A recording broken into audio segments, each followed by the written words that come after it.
నమస్కారం రేషియా టీవీ వార్తలకు స్వాగతం. నా పేరు సుమలత. వార్తల్లో ముందుగా హెడ్లైన్స్.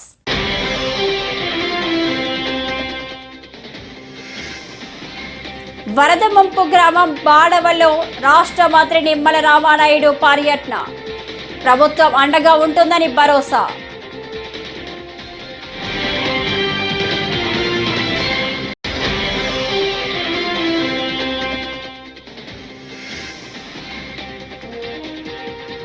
ప్రతి కేసును వేగవంతం చేయాలని పవన్ కళ్యాణ్ కి తల్లి పార్వతి వినతి.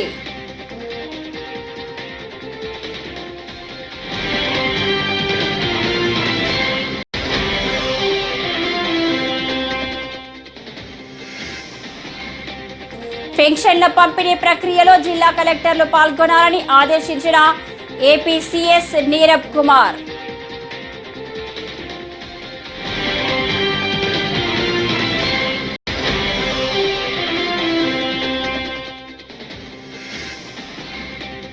తల్లి పిల్ల కాంగ్రెస్ పేరిట ఏపీ బీజేపీ.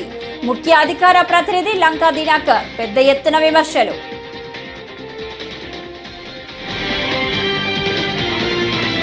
ఇక డీటెయిల్స్ చూస్తే యలమంచిలి మండలంలో వరద ముంపు గ్రామం బాడవలో రాష్ట్ర జలవనరుల శాఖ మంత్రి నిమ్మల రామానాయుడు పర్యటించారు. గ్రామాన్ని వరద నీరు దిగ్బంధం చేయడంతో ట్రాక్టర్పై చేరుకొని 4-5 అడుగుల నీటిలోనే తిరిగారు. అక్కడ వరద బాధితులను పరామర్శించి కష్టాలను అడిగి తెలుసుకున్నారు. ప్రభుత్వం అండగా ఉంటుందని భరోసా ఇచ్చారు. ప్రభుత్వ సాయంగా 25 కేజీల బియ్యం, నిత్యావసర సరుకులు, కూరగాయలు అందజేశారు.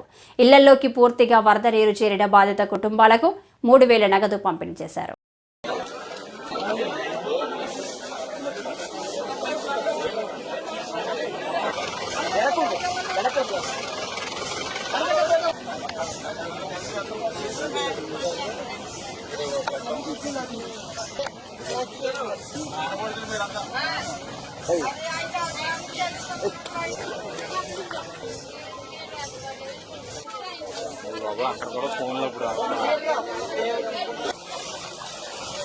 ఈ యొక్క తెలుగుదేశం, జనసేన, బీజేపీ ప్రభుత్వాన్ని ప్రజలు ఏ రకంగా అయితే ఆశీర్వదించారో ఆ రకంగా కృష్ణమ్మ తల్లి కూడా ఈ యొక్క ఎన్డీఏ ప్రభుత్వాన్ని ఆశీర్వదించినట్టుగా ఉన్నటువంటి పరిస్థితి.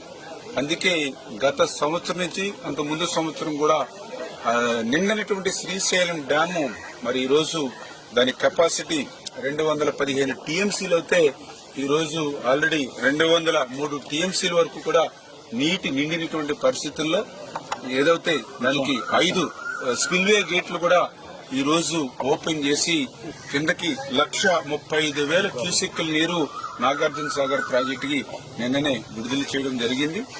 కృష్ణా డెల్టా ఏదైతే ఉందో వారికి కూడా త్రాగునీరు, సాగునీరు కూడా అందించేటువంటి విధంగా ఏదైతే శ్రీశైలంకి రోజుకి దగ్గర 4 లక్షల క్యూసెక్కులు పైబడి నీరు ఏదైతే వస్తుందో దాన్ని ఆ రోజే మేము క్యాలిక్యులేట్ చేసి రాయలసీమ పూర్తి అవసరాలు తీర్చేటువంటి విధంగా పోతిరెడ్డిపాడు ద్వారా నీటిని మేము విడుదల చేస్తూ ఉన్నాం. అదేవిధంగా ఏదైతే వెలుగోడు, అదేవిధంగా హంద్రీనివా వాటిని కూడా నీటిని విడుదల చేయమని ఆ రోజే వారం రోజుల క్రితమే ఆదేశించడం జరిగింది. అంటే ప్రస్తుతం ఏదైతే పోతిరెడ్డిపాడు ద్వారా వెలుగోడు ద్వారా కూడా ఇవాళ రాయలసీమకి సాగునీరు, త్రాగునీరు కూడా వారం రోజుల నుంచి కూడా అందుతూ ఉంది. కాకపోతే ఏదైతే హంద్రీనివా మాత్రం మరి ఏదైతే వారం రోజుల క్రితం విడుదల చేయమన్నప్పటికీ కూడా ఇంకా అక్కడ కొంత నిర్లక్ష్యంగా అధికారులు కొంత వ్యవహరించినటువంటి పరిస్థితి కూడా మా దృష్టికి వస్తుంది. ఏదైతే గత ప్రభుత్వ వాసనలు ఇంకా పోనటువంటి అధికారులు ఇంకా మోస పద్ధతిలో ఉన్నారు. వాళ్ళందరూ కూడా ఒక్కొక్కరిని మార్చుకుంటూ ముందుకెళ్తామనే విషయాన్ని కూడా ఈ సందర్భంగా తెలియజేసుకుంటూ గత వైఎస్ఆర్సీపీ ప్రభుత్వంలో ఒక పక్క వరదలను ముంచెత్తినా కూడా కనీసం ఆ రోజున్నటువంటి మంత్రులు గాని, ఆ రోజున్నటువంటి ముఖ్యమంత్రి గాని, ఆ రోజున్నటువంటి వైఎస్ఆర్సీపీ ప్రజాప్రతినిధులు గాని కనీసం అధికారులతో సైతం పెన్షన్ల పంపిణీ ప్రక్రియలో జిల్లా కలెక్టర్లు పాల్గొనాలని ఏపీ సీఎస్ నీరబ్ కుమార్ ఆదేశించారు. బాపట్ల జిల్లా కలెక్టర్లతో వెలగపూడి సచివాలయం నుంచి వీడియో సమావేశం నిర్వహించారు. ఈ సందర్భంగా ఆయన మాట్లాడుతూ పెన్షన్ల పంపిణీలో అక్రమాలకు పాల్పడే వారిపై కఠినంగా వ్యవహరించాలన్నారు. గత నెలలో జరిగిన సంఘటనలు పునరావృతం కాకుండా చర్యలు తీసుకోవాలని కోరారు.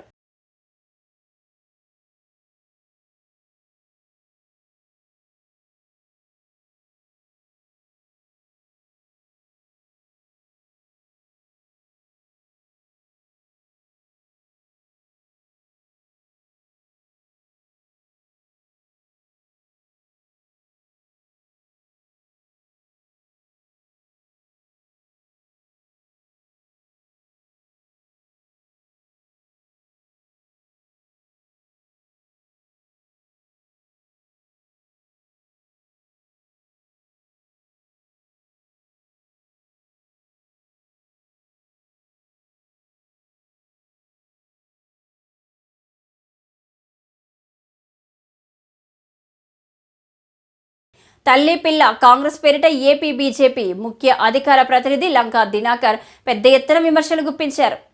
విజయవాడ బీజేపీ కార్యాలయంలో బుధవారం ఆయన మాట్లాడుతూ రాష్ట్రాన్ని విభజించి కాంగ్రెస్ సర్వనాశనం చేసిందంటూ దుమ్మెత్తిపోశారు. బీజేపీ ప్రస్తుతం ఏపీని ఆదుకుంటుందని, అమరావతితో పాటు రైల్వే లైన్ కోసం నిధులు కేటాయించిందని ప్రశంసలు కురిపించారు.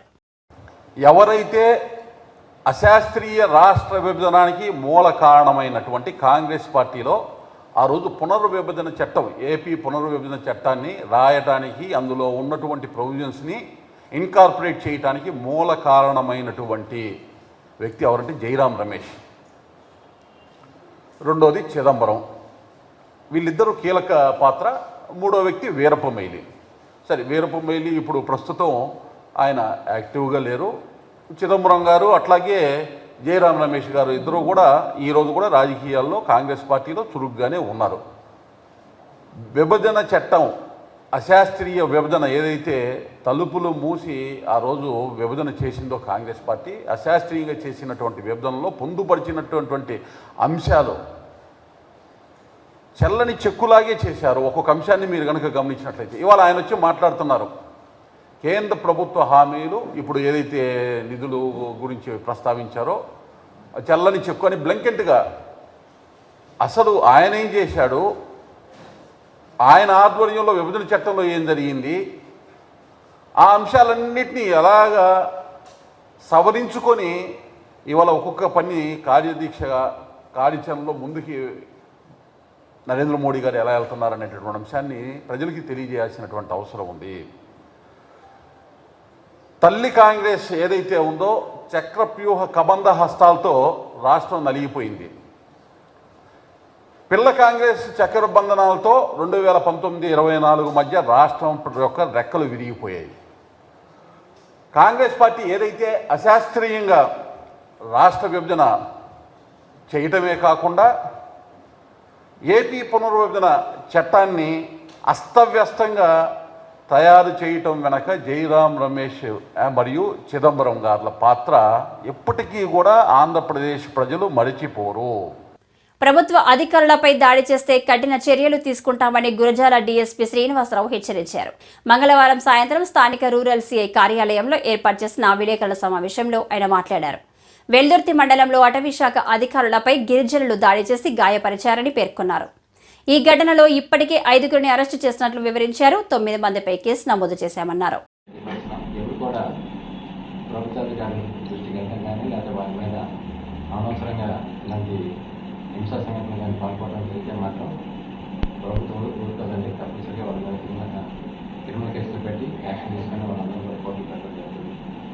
సమయం పాటించమని చెప్తున్నాం. ఏదంటే ఉన్నతాధికారులు మేము తప్పు చేస్తే మా పై అధికారులు మా మీద యాక్షన్ ఇస్తామని చెప్తా ఉన్నాం.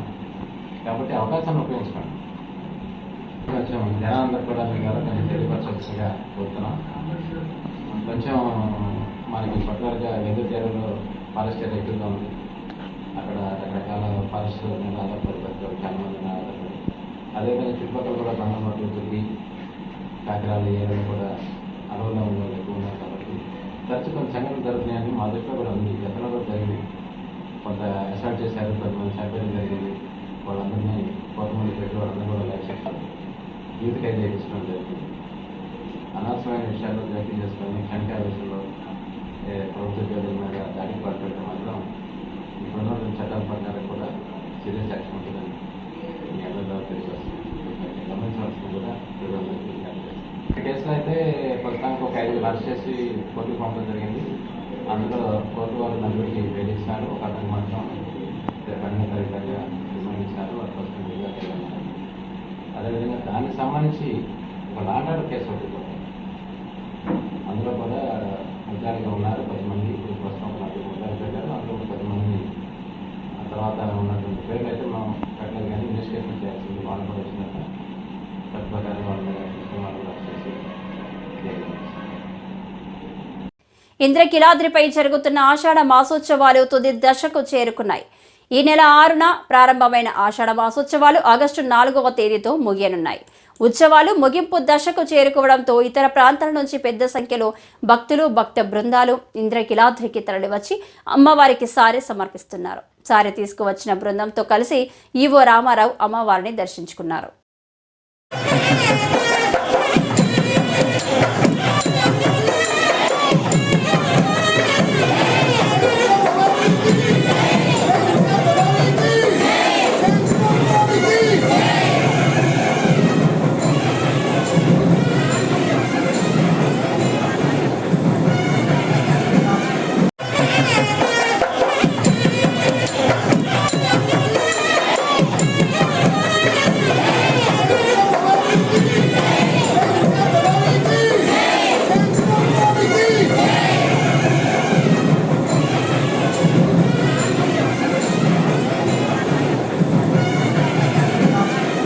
మంత్రాలయం మండలం మాధవరం సమీపంలో గురు రాఘవేంద్ర ఫేజ్ 2 ప్రాజెక్టులో జరిగిన సంఘటనపై సిఐడి విచారణ జరిపించాలని టీడీపీ జిల్లా అధ్యక్షులు తిక్కారెడ్డి డిమాండ్ చేశారు.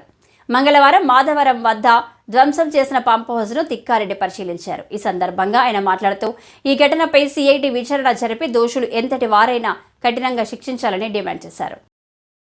మెనూరుకు సంబంధించి ఆయనకు ఒక మానస పుత్రిక ఉంది.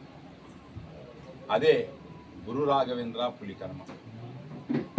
పెద్ద పెద్ద ప్రాజెక్టులు 10 టీఎంసీలు 20 టీఎంసీలు 30 టీఎంసీలు ఎన్ని ఇచ్చినా గుక్కెడు నీళ్లు లేని మా దగ్గర పుట్ట చేతి పట్టుకొని బతికేదానికి మేము పోయేటోళ్ళ దగ్గర ఈ లిఫ్ట్ ఇరిగేషన్ల పేరుతో గురు రాఘవేంద్ర పేరుతో దాదాపుగా గ్యాప్ అప్ అంటే ఒక 60,000 ఎకరాలకి అంటే ఎల్ఎల్సి బంద్ అయితే పులికర్మ నుంచి 26,400 ఎకరాలకి చేసిన మహానుభావుడు చంద్రబాబు నాయుడు గారు. అలాగే 4,700 ఎకరాలకు అంటే నిన్న కొంతమంది ఎవరు చేశారో తెలియదు కానీ ఆ స్కీమ్ అంతా ధ్వంసం చేశారు. గురు రాఘవేంద్రని 4,700 ఎకరాలకి నీళ్లు పారుతాయి, నదిలో నీళ్లు పోతా ఉన్నాయి. ఇవన్నీ చూసి చంద్రబాబు నాయుడు గారు లిఫ్ట్ ఇరిగేషన్లు ఎంత ఖర్చు అయినా కూడా ఇచ్చి చేసినటువంటి ఘనత ఆయనకుంది. మరి ఎవరికి ఏం కక్ష ఉందో తెలుగుదేశం పార్టీ అధికారంలోకి రాగానే మేము లిఫ్ట్లు తయారు చేస్తాం. ఊదూరు అయితేనేం, మంత్రాలయం అయితేనేం, చట్నహళ్ళి అయితేనేం, అలాగే మాధవరం 1 and 2 అయితేనేం, దిద్ది స్కీమ్ అయితేనేం, పులికనం అయితేనేం, దాదాపు 7 పెద్ద లిఫ్ట్, అలాగే కుంగులూరు క్యాంప్ అయితేనేం. లిఫ్ట్లు అనగానే చంద్రబాబు నాయుడు ఈరోజు గుర్తుకొస్తాడు. డిపిఆర్ శాంక్షను అలాగే ఎగ్జిక్యూషన్ గ్రౌండ్ చేసి రైతులు నిలిచేటువంటి చరిత్ర ఉన్నటువంటి తెలుగుదేశం పార్టీ చంద్రబాబు నాయుడు గారు ఈ రోజున ఏమైందో తెలియదు కానీ కాపర్ దొంగలు కాదు, ఆయిల్ దొంగలు కాదు, ఒక కక్షత పెట్టుకొని ఆ స్కీమ్ అంతా ధ్వంసం చేశారు. దానికి పోలీసు అధికారులు ఈ కేసుల్ని మేము కోరుకునేది ఏమంటే సిఐడికి ఇవ్వమని చెప్పి కోరుకుంటున్నాం. రాజకీయంగా వాడు ఎంత పెద్దవాడన్నా కానీ, వాడు ఎంత ఏ పార్టీ వాడన్నా కానీ, లేక వాడు దొంగలు ఎవడన్నా కానీ వదిలిపెట్టే ప్రసక్తే లేదు. ఎందుకంటే మా రైతాంగం నష్టపోతే మా తెలుగుదేశం పార్టీ మేము ఊపుకునే పరిస్థితిలో లేము. ఎందుకంటే ఎక్కడ చంద్రబాబు నాయుడికి పేరు వస్తుంది, ఎక్కడ తెలుగుదేశానికి పేరు వస్తుంది అనే ఉద్దేశంతోనే ఇవన్నీ చేశారు. 2014 నుంచి 19లో కోట్ల రూపాయలు నేను తీసుకొని వచ్చాను. అప్పుడు ఉన్నటువంటి అధికారులు అంత సహకరించారు. పులికర్మ కంప్లీట్ చేశాం. ఇప్పుడున్న స్కీములు కల్లా చేశాం. ఇక్కడ కరెంటు కావాలి 5 ఎకరాలు అని అంటే ఈ అమర్నాథ్ రెడ్డి, కృష్ణమోహన్ రెడ్డిలో ₹1 ఇవ్వకుండా ఇంకా 5 ఎకరాలు మేము ల్యాండ్ ఇచ్చి 33 kV మనం పవర్ కావాలి కాబట్టి 133 kV చెప్పేసి సబ్స్టేషన్ మేము ల్యాండ్ ఇచ్చి ఈ స్కీములలో గ్రౌండ్ వేయడానికి ఉపయోగపడ్డాయి. ఇంత మేము చేస్తే తెలుగుదేశం. అనంతపురం ఎమ్మెల్యే దగ్గుబాటి ప్రసాద్ వివాదాస్పద వ్యాఖ్యలు చేశారు. సీఎం చంద్రబాబుతో మాట్లాడి రాష్ట్ర వ్యాప్తంగా పేకాట క్లబ్బులు తెరిపిస్తామని తెలిపారు. ఇప్పటికే జిల్లా కలెక్టర్ పాత ఎస్పీతో మాట్లాడడం జరిగిందని కూడా చెప్పారు. ఓ ప్రైవేటు కార్యక్రమంలో పాల్గొన్న ఎమ్మెల్యే పేకాట ఆడకపోవడం వల్ల మనిషి జీవితకాలం తగ్గిపోయిందని తెలిపారు. కరోనా టైంలో పేకాట ఆడకపోవడం వల్ల 22 మంది రిటైర్డ్ ఉద్యోగులు మరణించారని పేర్కొన్నారు. 20 days బ్యాక్ రిటైర్ ఆఫీసర్ వచ్చి ఇట్లా మనకి ట్రాక్ ఆట ఆమెలేదు దాదాపు 4-5 years అయితే తీసేసి కలెక్టర్ గారితో మాట్లాడి ఈ క్లబ్ను ఓపెన్ చేసుకోవడం జరిగింది. దాంట్లో భాగంగా కలెక్టర్ గారితో మాట్లాడడం జరిగింది. అది నాట్ ఓన్లీ అనంతపూర్, చాలా స్టేట్ లో మొత్తం క్లబ్లు చేశారు. సీఎం గారి దృష్టికి తీసుకెళ్లి దీన్ని సాల్వ్ చేస్తామని చెప్పి కరోనా టైంలో ప్యాకేజ్ లేక దాదాపు రిటైర్డ్ ఎంప్లాయీస్ లైఫ్ స్పాన్ తగ్గిందని చెప్పేసి చాలా మంది తెలియజేయడం జరిగింది.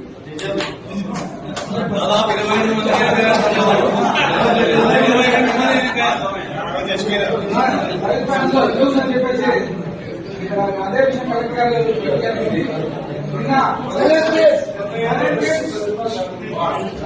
అలాగే పాత ఎస్పీ గారి దగ్గరికి నేను సుధాకర్ బాబు గారు వెళ్ళి క్లబ్ విషయం గారికి తెలియజేయడం జరిగింది.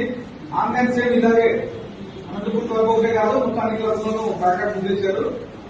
విజయవాడ తూర్పు నియోజకవర్గంలోని 5వ డివిజన్ క్రీస్తు రాజాపురం సుందరమ్మ వీధిలో కొండ ప్రాంతం వాసుల మంచినీటి సమస్యపై ఎమ్మెల్యే గద్దె రామమోహన్ బుధవారం పర్యటించారు. ఈ సందర్భంగా ఆయన మాట్లాడుతూ గత వైసీపీ ప్రభుత్వం కొండ ప్రాంతాలను నిర్లక్ష్యం చేసిందని ఆగ్రహం వ్యక్తం చేశారు.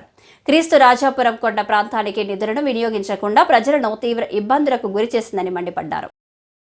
ఇది కొండ ప్రాంతం మొట్టమొదటి చెబుతా ఉన్నాను. కొండ ప్రాంతంలో ప్రత్యేకమైన దృష్టి పెట్టాల్సి ఉంది.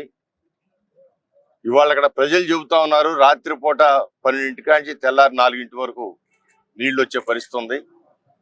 ఆ టైంలో కింద ఉన్నాళ్ళేమో మోటార్ లాంచ్ చేసేసి వాళ్ళు నిద్రపోతా ఉన్నారు. ట్యాంకులు నిండినా కూడా మోటార్లు ఆపట్లేదు. పైన వాళ్ళకేమో నీళ్లు రావట్లేదు. వాళ్ళు 5-6 గంటలు ఉన్నా కూడా ఒక బకెట్ నీళ్లు పట్టుకోవడానికి తెల్లారిపోతుందని చెప్పే పరిస్థితులు ఉన్నారు.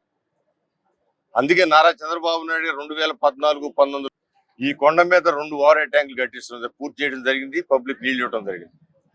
మూడోది ఈ ప్రాంతంలో శంకుస్థాపన కూడా చేయడం జరిగింది. ఆ రోజున అపోజిషన్ ఫ్లోర్ లీడర్ గాను లేదా అపోజిషన్ కార్పొరేటర్ గా ఉన్న భవకుమార్ గారు కూడా సమక్షంలోనే శంకుస్థాపన చేశాం. కాంట్రాక్టర్ అలాట్ చేశాం. కాంట్రాక్టర్ కొంచెం పని కూడా చేశాడు. 2019లో ఈ ప్రభుత్వం రాగానే వీళ్ళు ఏం చేశారంటే 25% లోపు జరిగిన పనులున్న కాంట్రాక్టర్ అని బంద్ చేయమన్నారు.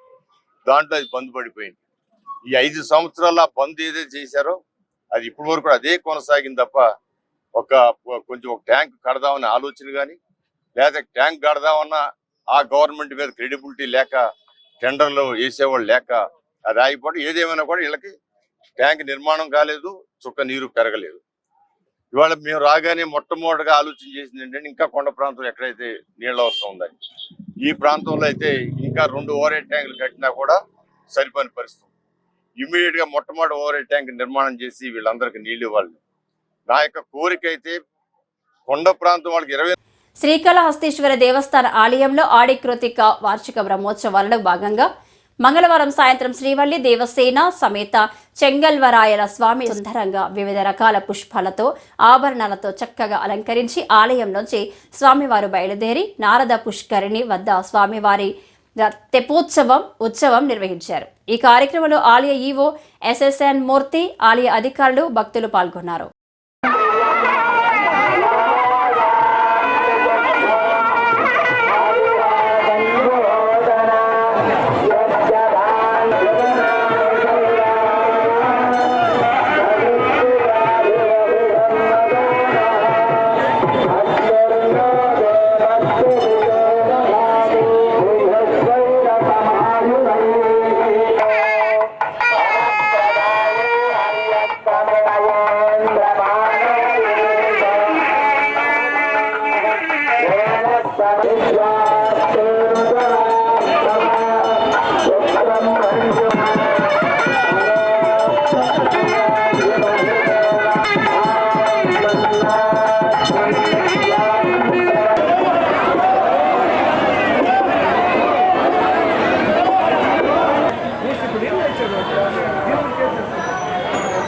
కొవ్వూరులోని ఎస్సీ బీసీ వసతి గృహాలను ఎమ్మెల్యే ముప్పిడి వెంకటేశ్వరరావు తనిఖీ చేశారు. ఈ సందర్భంగా ఆయన వసతి గృహం స్టోర్ రూంలో నిత్యావసర సరుకులను పరిశీలించారు. అనంతరం విద్యార్థులకు నాణ్యమైన రుచికరమైన భోజనాలు అందించాలని నిర్వాహకులు సూచించారు. కార్యక్రమంలో మాజీ ఎమ్మెల్యే టీవీ రామారావు, కూటమి నాయకులు తదితరులు పాల్గొన్నారు. మైనారిటీ పిల్లలు ఎవరైతే ఉన్నారో వాళ్ళకి పేదరికం అనేటువంటిది అడ్డు కాకూడదని చెప్పిన ఆలోచనతో తెలుగుదేశం పార్టీ పుట్టిన తర్వాత అన్న నందమూరి తారక రామారావు గారు ఈ రాష్ట్రంలో సోషల్ వెల్ఫేర్ హాస్టల్స్ కానీ, గురుకుల పాఠశాలలు కానీ, పూర్వం కొన్ని హాస్టల్స్ ఉన్నప్పటికీ కూడా వాటికి బిల్డింగులు లేకోకుండా, సరైన వసతుల సౌకర్యం లేకోకుండా పిల్లలు ఉండే పరిస్థితి ఉండేది. కానీ తెలుగుదేశం పుట్టిన తర్వాత ఆనాడు ఉన్నటువంటి ఎమ్మెల్యే కృష్ణబాబు గారి యొక్క ఆధ్వర్యంలో ఈ నియోజకవర్గంలో ఇక్కడ బిల్డింగ్స్ నిర్మాణం చేయటం, ఆ తర్వాత మళ్ళా తిరిగి టీవీ రామారావు గారు ఉన్న టైంలో కూడా కొంత రిపేర్లు కూడా చేయటం అప్పట్లో జరిగింది. అది అప్పటి నుంచి ఇప్పటి వరకు ఉన్నటువంటి బిల్డింగ్స్ రిపేర్లు కానీ, తర్వాత అది కొత్త బిల్డింగ్లు కానీ నోసుకున్న పరిస్థితి ఎక్కడ కూడా కనపట్లేదు. ఈ రోజు ఎన్డీఏ ప్రభుత్వం అధికారంలోకి వచ్చిన తర్వాత ఒక పక్క ప్రభుత్వ కళాశాలలు కానీ, పాఠశాలలు కానీ, వసతి గృహాల గురించి కానీ ఒక్కసారి వాటిని విజిట్ చేయాలని చెప్పిన ఆలోచనతో చేస్తూ ఉంటే ఎస్సీ బాలికల హాస్టల్ చూసుకున్నట్లయితే కనుక ఎప్పుడు కూలిపోదామా అన్నటువంటి విధంగా పరిస్థితి ఉంది. పెచ్చులు ఊడిపోతూ, వాటర్ అంతా కూడా సమాయించి గోడల్లోనూ స్మెల్ వచ్చేస్తూ ఏ రోజున కూలిపోతుంది బిల్డింగ్ అన్నటువంటి పరిస్థితి ఇక్కడ ఉన్న పరిస్థితి ఉంది. అరాకొరా సౌకర్యాలతో పిల్లలందరూ కూడా ఇబ్బంది పడుతూ ఉన్నారు. ఈ బిల్డింగ్ సరిగా లేదు కాబట్టి అడ్మిషన్స్ కూడా తగ్గిపోతున్న పరిస్థితి ఉంది. వర్షాకాలంలోనే జూన్ మాసంలోనే కొత్త అడ్మిషన్స్ మొదలవుతాయి కాబట్టి ఆ వర్షాకాలంలో తల్లిదండ్రులు వచ్చిన తర్వాత ఆ బిల్డింగ్ చూస్తే ఇది ఎప్పుడు కూలిపోతుందో తెలియనటువంటి పరిస్థితుల్లో తల్లిదండ్రులు పిల్లలు జాయిన్ చేయడానికి కూడా భయపడి జాయిన్ చేయట్లేదు. ఉన్న పిల్లలు కూడా బిక్కుమంటూ కూడా ఏ రోజుని ఈ యొక్క భవనం కూలిపోతుందో ఏంటనేటువంటి విధంగా కూడా ఈ రోజుని పిల్లలు కూడా ఇబ్బంది పడుతున్న పరిస్థితి ఇక్కడ ఉంది. అదే కాకుండా పిల్లలకు రావాల్సిన గత ప్రభుత్వంలో పిల్లలకు రావాల్సినటువంటి పుస్తకాలు గాని, బ్లాంకెట్స్ గాని, పెట్టెలు గాని, ప్లేట్లు గాని, కాస్మెటిక్స్, ఇవాళ కాస్మెటిక్స్ అనేటువంటిది ఆడపిల్లలకి చాలా ఇంపార్టెంట్. కాస్మెటిక్స్ అంటే ప్రతి నెల కూడా పిల్లల కోసం వాళ్ళ కొబ్బరి నూనెకి గాని, సబ్బులకు గాని, బట్ట స్నానం చేయడం సబ్బులకు గాని, బట్టలు ఉతుక్కోవడానికి సబ్బులు గాని, కుంకుడుగాయలు గాని, మంచినూనె గాని, రిబ్బన్స్ గాని, కాటుకు గాని, బొట్టులు గాని కోసం ప్రభుత్వం నెలకి 160 రూపాయలు ఈ యొక్క కాస్మెటిక్ ఛార్జీస్ ఇవ్వాలని చెప్పినా కూడా పూర్వం నుంచి కూడా అనేక మంది ముఖ్యమంత్రులు మారుతున్నా గానీ అవి ఎక్కడ కూడా పెండింగ్ లేకుండా ఇస్తున్న పరిస్థితి ఉంది. కానీ వాళ్ళ జగన్మోహన్ రెడ్డి ముఖ్యమంత్రి అయిన తర్వాత 2 సంవత్సరాల నుంచి రావటం మానేసి బాలల్లో మాదక ద్రవ్యాల వినియోగ నివారణపై చర్యలు తీసుకోవాలని జిల్లా కలెక్టర్ అన్సారియా అధికారులను ఆదేశించారు. ఒంగోలులోని కలెక్టర్ కార్యాలయంలోని కాన్ఫరెన్స్ హాల్లో మంగళవారం నిర్వహించిన జిల్లా స్థాయి సమన్వయ కమిటీ సమావేశంలో కలెక్టర్ పాల్గొన్నారు. హాస్టల్స్ విద్యార్థులకు మాదక ద్రవ్యాల వినియోగం వలన కలిగే అనర్థాలను వివరించి విద్యాశాఖ అధికారులకు సూచించారు. వారి డిసిప్లిన్, వారి బిహేవియర్ ఇవి అన్ని కూడా చూసుకోవాల్సిన బాధ్యత concern HODs. You cannot tell వారి పోలీస్ వచ్చి చూడాలి, పోలీస్ 10 days 24/7 అక్కడ ఇన్స్టిట్యూషన్ లో కూర్చొని ఎలా చూస్తారు? ఆ పని చేయడానికి మీ వాళ్ళు ఉన్నారు. Change your attitude. నా వి మే థింక్ దట్ ఇది ఏంటి ఇష్యూ, పెద్ద ఇష్యూ, ఇక్కడ మీటింగ్ వచ్చాము వెళ్ళిపోతాము ఏదో ఒక instruction. That should not be your attitude. ఎవరెవరు ఇక్కడ ఉన్నారో నోట్ చేసుకోండి. ఎవ్రీ 3 months దిస్ మీటింగ్ అనేది కంటిన్యూస్ గా ఏంటంటే children they are very important, especially those children who are in the hostels. వాళ్ళకి ఎక్కువ ఈ ఆపర్చునిటీ అవకాశం ఉంటుంది. ఇటువంటి వారిని మీరు సరిగా మానిటర్ చేసి మీ ఇంటిలో ఉన్న మీ పిల్లల్ని మీరు ఎలా చూస్తారు, ఎంత మానిటరింగ్ చేస్తారు, అలానే మీ హాస్టల్స్ లో ఉన్న పిల్లలకు మీరు మానిటర్ చేసుకోవాలి. నథింగ్ ఇస్ వారు వార్డెన్స్ నాలెడ్జ్ లేకుండా ఏమి చేయరు, తీసుకోవాలి. Right after this meeting you have.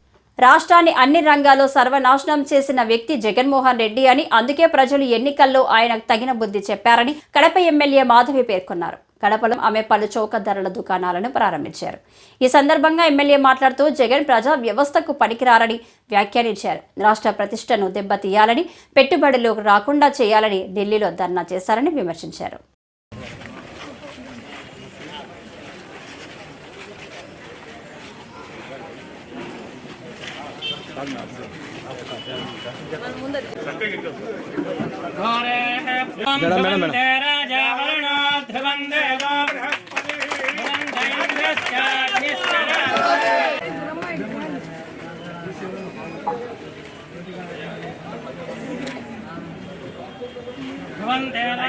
वनस्पत्युद्भवैर्दिव्ये नानागन्धे आघ्रे सर्वदेवानां धूपोऽयं प्रकृत्यताम् धूपमाघ्रापयामि साक्षात् मङ्गलदीपमङ्गल्ये शिवे सर्वार्थसाधिके नेत्र्यम्बिके देवी नारायणि नमोऽस्तुते कर्पूरमङ्गलनीराजनं दर्शयामि नमस्करोमि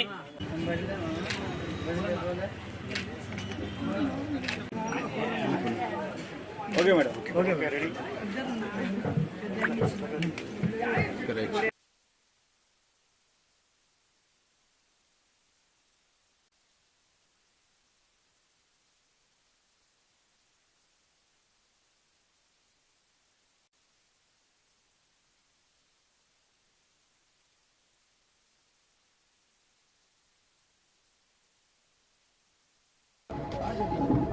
ఈరోజు మీరు ముఖ్యంగా గమనిస్తే తెలుగుదేశం పార్టీ మహిళలకు ఎంత సపోర్ట్ ఉంటుంది, మహిళా సంక్షేమం కోసం, మహిళా స్వావలంబన కోసము, సాధికారత కోసము, సెల్ఫ్ ఎంప్లాయ్మెంట్ కోసము, వాళ్ళని ఆర్థికంగా వాళ్ళకు తోడుండాలనేది స్వర్గీయ ఎన్టీ రామారావు గారి లక్ష్యము. ఈరోజు మనకు ఆడోళ్ళకి ఆస్తి హక్కు కూడా ఎన్టీ రామారావు గారే తేవడం జరిగింది, అందరికీ తెలిసి విషయము.